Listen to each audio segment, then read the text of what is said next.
न्यायालय परिसर में एक अभिभाषक को हथकड़ी लगाकर पेशी पर लाना दो आरक्षकों को हंगामा महंगा पड़ गया। न्यायालय परिसर में अभिभाषकों के बीच आपत्ति जताने पर आरक्षकों के बीच हुई कहासुनी के बाद मामला गरमा गया है और शिकायत एसपी ऑफिस पहुंच गई है।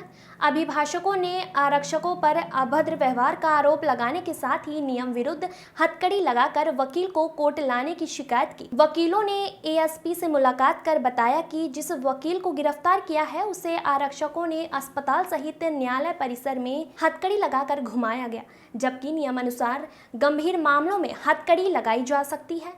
इसके अलावा वरिष्ठ अधिवक्ता द्वारा आपत्ति जताने पर कोतवाली में पदस्थ 2 आरक्षकों ने अभद्र भाषा का प्रयोग कर दुर्व्यवहार किया है, जिससे अभिभाषकों में आक्रोश है। आरक्षकों के आचरण पर संज्ञान लेकर सख्त कार्रवाई की जाए। Bureau report. जो पुलिस की मनमानी हो रही है उसके विरुद्ध में एक ज्ञापन देने आए थे, एक आवेदन देने आए थे। हमारे साथी अधिवक्ता संदीप डुडवे के खिलाफ खरगोन थाना पर धारा 306 का अपराध पंजीबद्ध हुआ है और रात को उसकी गिरफ्तारी की गई। गिरफ्तारी करने के पश्चात उसको आज माननीय न्यायालय के समक्ष पेश करना था।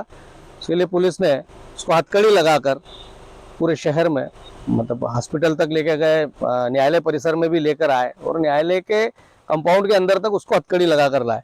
हथकड़ी लगाकर लाने की बात पर हमारे वरिष्ठ अधिवक्ता राजकुमार पाठक साहब ने उस पर विरोध किया कि भाई ये आप इसको किस आधार पर हथकड़ी लगाकर ला रहे हो।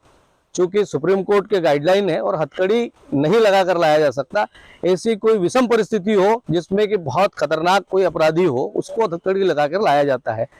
उस स्थिति में जो 2 आरक्षक लेकर आए थे, एक मनोज और एक रॉबिन यादव, ये 2 आरक्षक उसको लेकर आए थे और उनके द्वारा ये व्यक्त किया गया हमारे वरिष्ठ अधिवक्ता को कि आपसे जो बने कर लो, ये हमारा अधिकार है।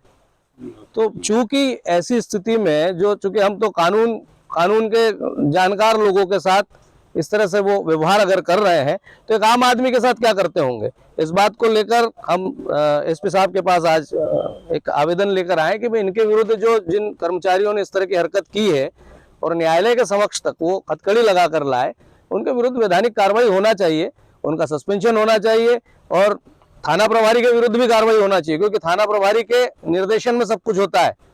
तो ये हथकड़ी भी उपलब्ध कराई गई उनके द्वारा, तो उनके विरुद्ध भी कार्रवाई होना चाहिए। इस बात को लेकर हम आज अभिभाषक संघ के सभी साथी एसपी साहब से मिलने आए थे और एडिशनल एसपी साहब से हमने बात की, उनको अपनी बात रखी।